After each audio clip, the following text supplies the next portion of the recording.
할렐루야, 은혜의 아침입니다. 오늘도 이렇게 주님 앞에 예배로 하루를 시작하게 하신 우리 주님께 감사를 드립니다. 히브리서 이 9장을 이해하기 위해서는 구약의 성막과 제사에 대한 이해가 필요합니다. 히브리서는 이제 유대인들이 예수님을 더 잘 이해하기 위해 쓰여진 책이기 때문에 그 유대인들이 가장 이해하기 쉬운 방법으로 우리 예수님을 소개하고 있습니다. 유대 사람들은 13세 이제 성인식을 하는데 그때까지 모세오경, 창세기, 출애굽기, 레위기, 민수기, 신명기 이 모세오경의 5843구절을 다 암송을 해야 한다고 합니다. 그 중에 이제 레위기를 가장 먼저 암송을 한다고 합니다. 우리는 보통 성경 일독하려고 시작하다가 레위기에서 제일 먼저 넘어지죠. 레위기는 이제 제사장 지파로 선택된 이 레위 지파가 어떻게 하나님을 예배하고 또 어떻게 거룩해지는지에 대한 말씀입니다. 하나님을 믿는 우리에게 거룩은 정말 중요한 테마이고 가장 큰 관심사입니다. 왜냐하면 우리 크리스찬의 능력이 이 거룩에서 나오기 때문입니다. 오늘 우리가 어떻게 이 거룩한 삶을 살아갈 수 있는지 오늘 본문 말씀을 통해서 발견해가는 은혜가 있길 소망합니다. 먼저 오늘 본문 말씀 11절에서 15절을 다 같이 한번 다시 읽어보겠습니다. 11절에서 15절 말씀 시작. 그러나 그리스도께서는 이미 이뤄진 좋은 것들의 대제사장으로 오셨습니다. 그는 손으로 짓지 않은 곧 피조물에 속하지 않은 더 크고 더 완전한 장막으로 들어가셨습니다. 그는 염소와 송아지의 피가 아닌 자신의 피로 단번에 지성소로 들어가셔서 영원한 구속을 완성하셨습니다. 만일 염소와 황소의 피와 암송아지의 죄를 뿌려 부정한 사람들을 거룩하게 함으로 그 육체를 정결하게 한다면 하물며 영원하신 성령을 통해 흠없는 자신을 하나님께 드리신 그리스도의 피가 더욱 우리의 양심을 죽은 행실에서 깨끗하게 해 살아계신 하나님을 섬기게 하지 않겠습니까? 그러므로 그리스도께서는 새 언약의 중보자이십니다. 그분은 첫 언약 아래서 저지른 죄들을 대속하려고 죽으심으로써 영원한 유업을 얻기 위해 부름받은 사람들로 하여금 약속을 받게 하셨습니다. 아멘. 이제 어제 본문 7절 말씀을 한번 보시면 그 말씀을 통해서 1년에 한 번 대제사장이 지성소에 들어가는 그것은 피 없이는 절대 들어갈 수 없다는 것을 어제 본문에서 우리는 묵상했습니다. 이어지는 오늘 본문 말씀은 예수님께서 우리의 대제사장으로 이 땅에 오셨음을 가르쳐 줍니다. 11절에 보면 이미 이뤄진 좋은 것들은 새 언약을 의미합니다. 예수님은 새 언약의 대제사장으로 이 땅에 오신 것입니다. 새 언약은 모세에게 주셨던 그 십계명이 아니라 우리 예수 그리스도를 믿으면 구원받는다는 새로운 약속을 의미하죠. 이제 제사장의 역할은 레위 지파에서만 가능했던 일입니다. 그 중에 대제사장은 레위 지파 중에서도 아론의 자손만이 대제사장으로 임명되었습니다. 그러나 우리 예수님은 혈통적인 육신의 방법으로 이 땅에 오신 것이 아니라 성령의 방법으로 이 땅에 오셔서 우리의 대제사장이 되신 것입니다. 이제 대제사장을 좀 잘 이해할 필요가 있는데 대제사장은 이스라엘의 최고 종교 지도자로서 1년에 한 번 대속죄일에 지성소에 들어가 백성의 모든 죄를 사하는 그런 제사를 드리는 사람이었습니다. 대속죄일에 관한 내용은 레위기 16장에 아주 자세히 나와 있습니다. 매년 1년에 한 번 대제사장이 지성소에 들어갈 수 있었는데요. 그 유대 달력 기준으로는 새해의 10번째 되는 날, 우리나라로는 보통 9월 10월입니다. 그래서 올해는 9월 25일이 되더라고요. 그래서 오늘이 유대력으로는 새해 첫날이 됩니다. 오늘이. 우리는 보통 이제 일상적인 하루를 보내고 있지만 유대 사람들은 오늘이 새해 첫날이 되어서 오늘부터 기준 10일 이후에 대속죄일을 그 사람들은 지키게 됩니다. 히브리어로는 욤키푸르라고 하는데요. 순결한 그 동물의 피로 나의 죄를 덮는다는 의미가 있습니다. 지금도 이스라엘 사람들은 국가적으로 이 날을 아주 중요하게 여깁니다. 그래서 그 인구의 절반 이상이 금식하면서 이 날을 지내고 있습니다. 그 새해를 맞아서 10일 동안 회개 기간을 보내고 또 10일째 되는 대속죄일에 안식일을 지키고 금식하면서 온전히 회개하는 날로 지킵니다. 새해를 맞이해서 모든 죄를 하나님 앞에 용서받고 새롭게 새해를 시작하자라는 그런 의미를 가지고 있다고 합니다. 1973년에 이제 모든 유대인들이 금식하는 동안에 제4차 중동 전쟁이 일어났습니다. 그래서 그날을 욤키푸르 전쟁이라고 합니다. 1, 2, 3차 전쟁에서 아주 패했던 그 아랍의 국가들이 치사하게도 이렇게 유대 사람들이 가장 중요하게 여기는 금식하는 그날에 이스라엘을 쳐들어 갔던 것입니다. 어쨌든 이 유대 사람들이 얼마나 대속죄일을 중요한 절기로 여기는지 우리는 기억하면 좋겠습니다. 예수 그리스도께서 이 대속죄를 단번에, 유대 사람들은 매년 매해 이 일을 행해야 했지만 예수님은 단번에 우리의 구원을 완성했다는 것을 오늘 본문이 강조하고 있습니다.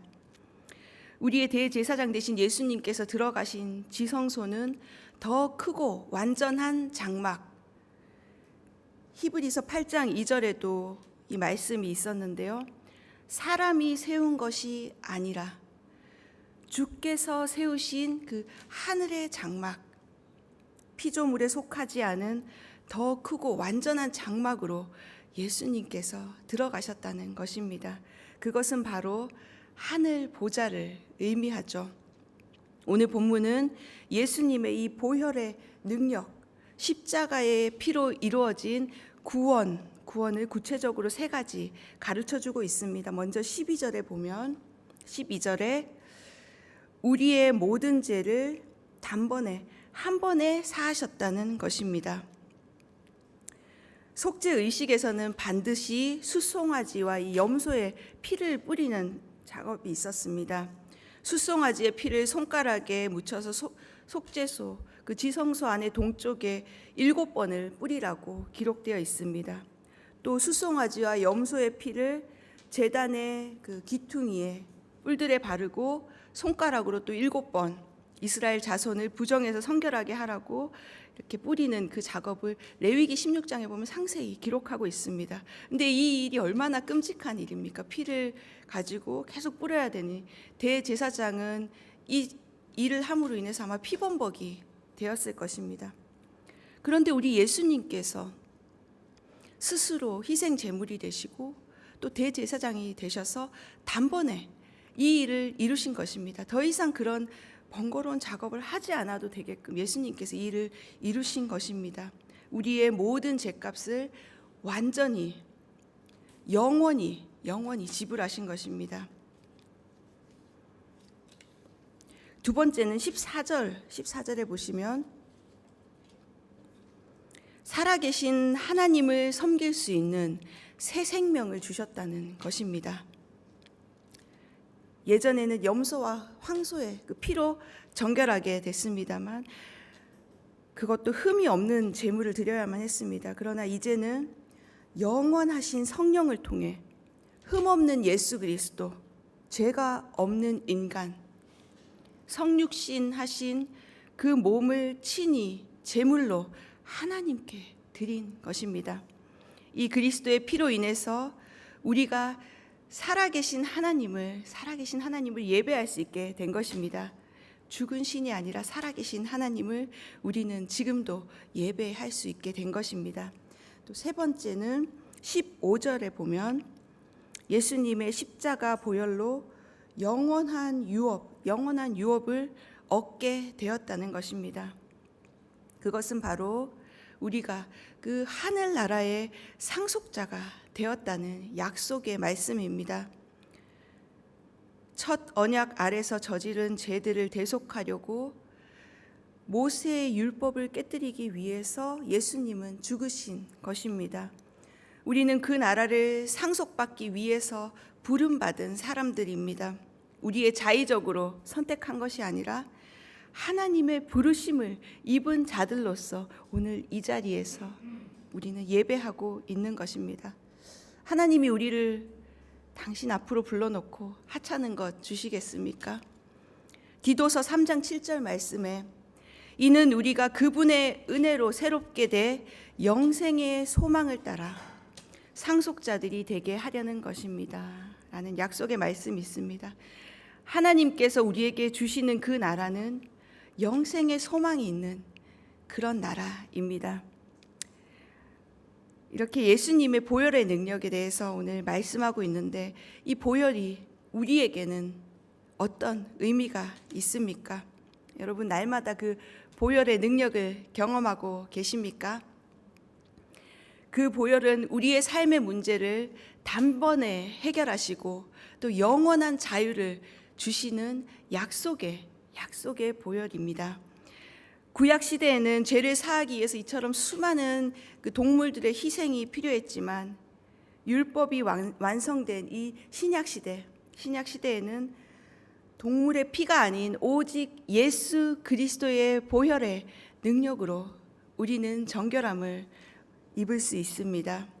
바로 이것이 이 시대 우리에게 주신 하나님의 영원한 약속입니다. 지금은 은혜의 시대입니다. 우리가 뭔가를 해서가 아니라 그저 보혈의 능력을 힘입어서 예배함으로 하나님 앞에 나아갈 때 우리는 이미 그 하늘나라의 상속자로 부름받게 된다는 사실입니다. 아직도 예수님의 보혈의 능력이 아니라 내 힘으로 뭔가 이 구원을 이루고자 한다면 우리의 믿음을 한번 하나님 앞에 점검해 볼 필요가 있습니다. 예수님 당시 바리새인들과 서기관들은 예수님을 향해서 늘 이런 주제로 공격했습니다. 정결 예법으로 따르지 않는다고 예수님의 제자들에게 왜 손 안 씻냐, 왜 안식일에 병을 고치냐, 왜 부정한 자들과 식사하느냐 등 그런 정결 예법을 가지고 계속해서 예수님과 그 제자들을 공격했습니다. 이것은 마치 운동 경기를 할 때 옛날 규칙, 이미 사라진 규칙을 가지고 심판에게 항의하는 것과 동일한 것입니다. 이제 우리 교회는 율법이 아니라 은혜 공동체가 되어야 합니다. 왜 그러냐고 따지기 시작하면 은혜가 사라집니다. 조용히 예수 그리스도의 십자가 보혈의 은혜를 묵상하며 나아갈 때 성령께서 가장 완전한 해법을 알려주십니다. 우리는 이제 예수 그리스도의 피를 나눈 형제 자매입니다. 그래서 오직 십자가 중심의 공동체가 되어야 합니다. 이제 사람들은 보통 혈액형으로 성격을 나누기도 하고 또 기질을 파악하기도 하죠. 그래서 혈액형이 무슨 형이냐 물으면 이제 그 혈액형에 따라 또 선입견을 갖기도 하고 그런 대화들을 나누기도 합니다. 그런데 우리 예수님 믿는 사람들은 A형도 B형도 O형도 아니고 J형입니다. 지저스형이죠. 예수님 보혈로 우리가 새롭게 되었기 때문입니다. 내 기준, 내 믿음의 잣대로 다른 사람을 판단하지 않길 바랍니다. 우리는 예수 그리스도의 피로 하나가 되었습니다.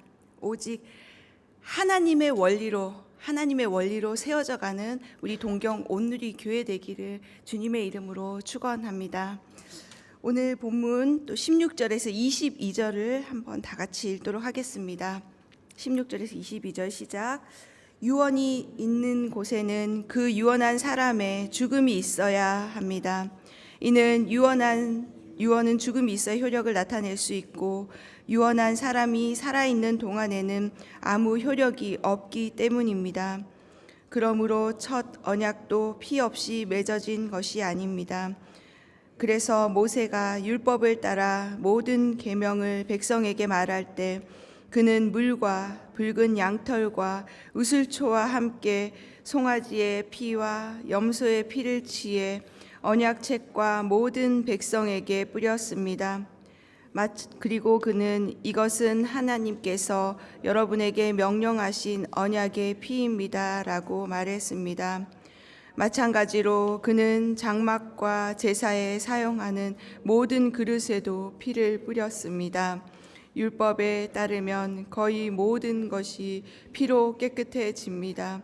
참으로 피 흘림 없으면 제사함도 없습니다. 아멘. 예수님의 죽음으로 이제 하나님께서 우리에게 주신 약속들, 언약은 이제 효력을 발휘하기 시작했습니다. 그 유언은 바로 이 피로 말미암아 의롭게 되고 죄사함을 얻는다는 영원한 약속입니다. 예수님의 새 언약은 우리에게뿐 아니라 지금도 복음을 듣지 못한 많은 사람들에게 유효한 약속입니다. 에베소서 1장 7절 말씀에 그리스도 안에서 우리는 하나님의 은혜의 풍성함을 따라 그분의 피로 구속 곧 죄사함을 얻었다고 약속하고 있습니다. 18절에 보면 첫 언약도 피 없이 맺어진 것이 아닙니다라는 것은 모세에게 주신 시내산 언약을 의미합니다. 그 당시 구약의 언약도 그냥 세워진 언약이 아니라 그것을 확정하는 피가 있었다는 것입니다. 출애굽기 24장에 이 모세가 시내산에서 언약을 맺는 이야기가 나와 있습니다. 24장 8절 말씀에 또 모세는 피를 가져다가 백성에게 뿌리며 이것은 여호와께서 이 모든 말씀을 따라 너희와 세우신 언약의 피다 라고 말했습니다. 어디서 많이 들어본 말이죠. 매월 성찬식 할 때 이 말을 들으셨을 것입니다. 예수님께서는 십자가 지시기 전에 최후의 만찬을 하시면서 제자들에게 예수님께서 잔을 주시며 이렇게 말씀하셨습니다. 이것은 제사함을 얻기 위해 많은 사람을 위해 흘리는 나의 피, 곧 언약의 피다 라고 예수님께서 말씀하셨습니다. 성경의 이 구약과 신약의 말씀은 전혀 통일성이 없는 별개의 말씀으로 느껴질 때가 있어요. 그런데 이 성경의 주제는 오직 한 가지, 예수 그리스도입니다. 오직 예수님의 보혈로 구원받는다는 이 얘기를 하기 위해서 구약의 그 제사 얘기를 상세하게 적고 있는 것입니다. 구약의 피의 제사는 예수님의 보혈의 능력의 그 완전성을 드러내기 위한 하나님의 방법입니다. 우리는 이 예수 그리스도의 보혈로 오늘도 완전함을 누리고 있습니다. 더 이상 우리가 그 죄의 문제로 스스로를 정죄할 필요가 없습니다.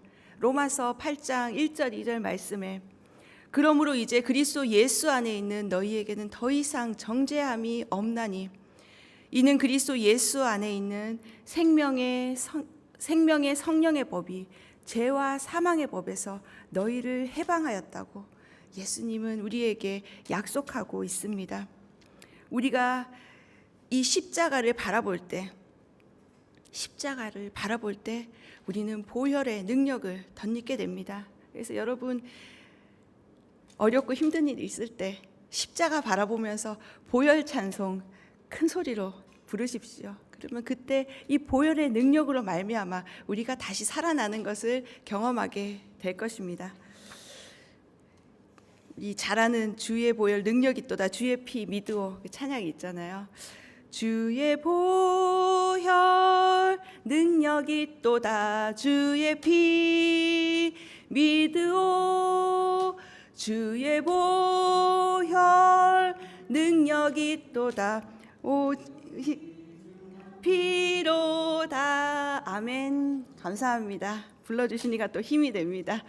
예수님의 피는 정말 우리를 살리는 능력이 있습니다. 하나님은 보잘것없고 낮고 천한 우리를 위해 그 독생자 예수 그리스도를 내어주심으로 그리스도의 피값을 주고 우리를 사신 것입니다. 예수님의 보혈은 바로 그 하나님의 사랑의 증거입니다. 우리 한 사람의 가치는 하나님의 독생자 예수 그리스도의 피의 무게와 같은 것입니다. 여러분의 구원을 결코 가볍게 여기지 마십시오. 지금 놓여진 상황이나 그 문제 때문에 전혀 위축되지 마시기 바랍니다. 보혈의 능력으로 하늘 아버지의 그 자녀됨의 특권을 회복하시기 바랍니다. 보혈의 능력을 덧입고 사는 것이 우리가 사는 길입니다. 우리가 죄사함을 받고 해야 할 일은 새 언약의 구원을 따라, 새 언약의 약속을 따라 구원받은 우리가 할 일은 담대하게 주의 보좌 앞에 나아가 하나님을 예배하는 것입니다. 우리 성도님들 내일 이제 주일인데요. 주일뿐 아니라 삶의 자리에서 날마다 영적 예배로 하나님 앞에 나아가 주님께 영광 돌리는 그런 능력의 삶을 사시기 바랍니다. 그리스도의 보혈의 능력으로 오늘도 승리하는 우리 동경 온누리교회 성도님들 되시길 주님의 이름으로 축원합니다.